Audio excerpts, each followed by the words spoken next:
आइए बच्चों बात करते हैं क्वेश्चन नंबर 11 की। इसमें कहा गया है how the following items for the year ending 31 March 2019 will be presented in the financial statement of आसिको क्लब आइस्को क्लब। ओके, तो देखिए इसके पर्टिकुलर्स में दे रखा है tournament fund investment, income from tournament fund investment और टूर्नामेंट एक्सपेंसेस। और एडिशनल इन्फॉर्मेशन में ये भी दे रखा है interest accrued on tournament fund investment ₹6,000। Tournament fund है, टूर्नामेंट फंड इन्वेस्टमेंट है। टूर्नामेंट फंड लाइबिलिटीज में, टूर्नामेंट फंड इन्वेस्टमेंट जो है आपका वो हो जाएगा एसेट में। जो income from tournament fund investment हुआ है प्लस वो interest on tournament fund investment है, वो प्लस कर दीजिएगा टूर्नामेंट फंड में, ध्यान रखिएगा। और जो interest accrued on tournament fund investment है वो टूर्नामेंट फंड में भी ऐड होगा और साथ के साथ बैलेंस शीट में एसेट साइड भी शो किया जाएगा। अक्रूड इंटरेस्ट अपने आप में एसेट भी होता है, दैट्स वाई। फिर टूर्नामेंट फंड का जो भी बैलेंस आएगा प्लस करने के बाद उसको उसमें से टूर्नामेंट एक्सपेंसेस को माइनस कर दीजिए और जो बैलेंस होगा वो बैलेंस शीट में ही रहेगा लायबिलिटी साइड पे। अब देखिए मैं इसे करके दिखा देता हूँ। अभी तक क्लब का नाम नहीं दे रखा था मगर इस क्वेश्चन में दे रखा है। तो सबसे पहले लिखिए AISKO club, AISKO AISKO club.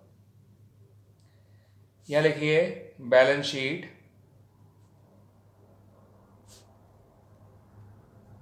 As at 31/3/2019। An extract लिखना मत भूलिएगा क्योंकि आप कंप्लीट बैलेंस शीट नहीं शो कर रहे हैं। लायबिलिटीज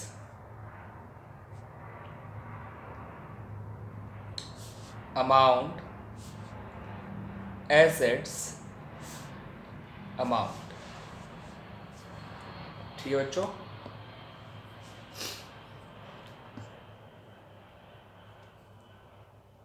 अब आ जाइए आगे की चीज पे। लायबिलिटी साइड में लिखिए tournament fund,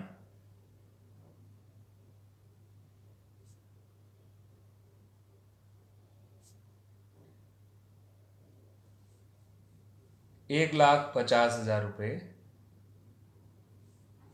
tournament fund investment को एसेट साइड में लिखिए क्योंकि टूर्नामेंट फंड इन्वेस्टमेंट में कुछ नहीं ऐड कर रहा तो करना है तो उसका अमाउंट डायरेक्ट बाहर लिख सकते हैं आप, वो भी ₹1,50,000 ही है। Tournament fund investments income from tournament fund investment को ऐड करिए टूर्नामेंट फंड में, ध्यान रखिएगा टूर्नामेंट फंड में ऐड करना है आपको।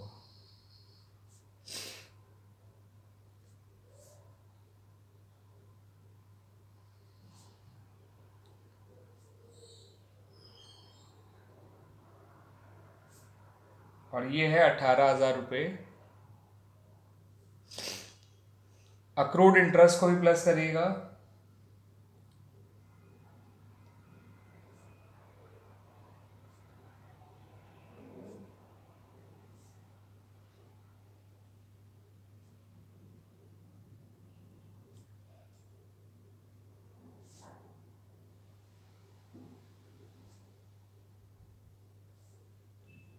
ये है ₹6,000। तो प्लस वाले काम हो गए, ये आ गया 1,74,000 और टूर्नामेंट एक्सपेंसेस जो कि सिर्फ 12,000 है उसे माइनस कर दीजिए।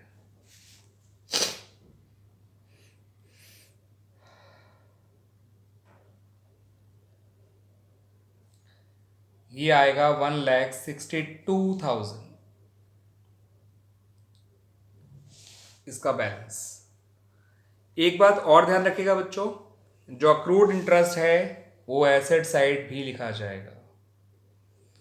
तो accrued interest on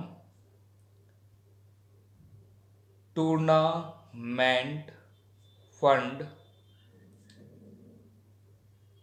investment asset side में भी लिखना मत भूलिएगा।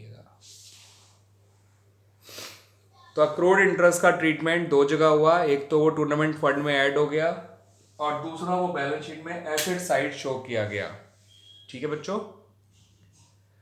टूर्नामेंट फंड का बैलेंस ओवरऑल पॉजिटिव ही रहा, इसलिए वो लायबिलिटी साइड में ही रहेगा, प्लस का 1,62,000। और tournament fund investment asset side में शो की जाती है, उसको आप टूर्नामेंट फंड में ऐड नहीं करते ना सब्ट्रैक्ट करते, ध्यान रखिएगा।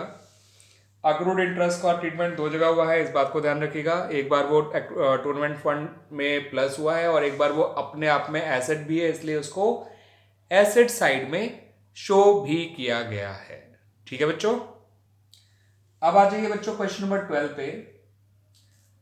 How will the following be presented in the income and expenditure account of a club for the year ending 31 March 2019 and the balance sheet as on that date. ठीक है, पहले हमें देखना पड़ेगा कि इनकम एंड एक्सपेंडिचर अकाउंट में कुछ आ भी सकता है या नहीं आ सकता।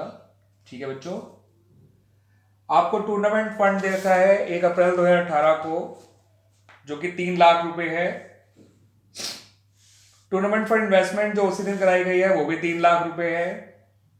टूर्नामेंट फंड इन्वेस्टमेंट जो इंटरेस्ट मिला है वो 30,000 रुपए है, और 30,000 ही होना भी चाहिए, बिकॉज 3 लाख का 10% पूरे साल का 30,000 ही होता है, यानी अक्रूड इंटरेस्ट कुछ भी नहीं है। सेल ऑफ टूर्नामेंट टिकट्स, जो टूर्नामेंट फंड से जुड़ी हुई इनकम है उसको टूर्नामेंट फंड में ही ऐड कर दिया जाएगा, और tournament prize awarded tournament fund में से माइनस कर दिए जाएंगे। टूर्नामेंट फंड का बैलेंस पॉजिटिव ही रहने वाला है, बिकॉज 3 लाख प्लस 30,000 प्लस 75,000 होता है 4,05,000, उसमें 60 माइनस भी कर दोगे तो 345 बचता है बच्चों। तो इसका मतलब ये हुआ कि आपका टूर्नामेंट फंड का बैलेंस पॉजिटिव ही रहेगा, तो लायबिलिटी साइड में ही रहेगा। एक्सपेंसेस कमी है बहुत ही टूर्नामेंट फंड से, और tournament fund investment asset side show की जाएगी। इस क्वेश्चन में कहीं भी इनकम एंड एक्सपेंडिचर अकाउंट की जरूरत नहीं पड़ने वाली, उसमें कुछ आने ही वाला नहीं है। ठीक है बच्चों, तो आप कर लेते हैं क्वेश्चन नंबर 12 का सॉल्यूशन। लिखिए balance sheet,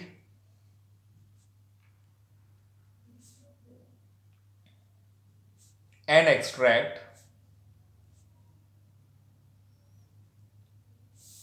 as at 31/3/2019 liabilities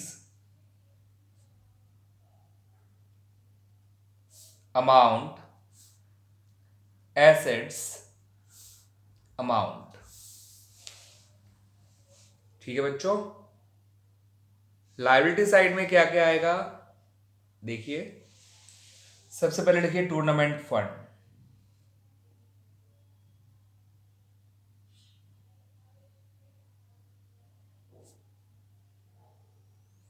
जो कि है 3 लाख रुपए का। उसमें प्लस करिए interest received on tournament fund investment, interest received on tournament fund investment, जो कि 30,000 आया था। एक और चीज प्लस होनी है, सेल ऑफ टूर्नामेंट टिकट्स, क्योंकि जो भी इनकम्स हैं वो फंड को बढ़ाती हैं, ध्यान रखिएगा बच्चों। तो सेल ऑफ टूर्नामेंट टिकट्स,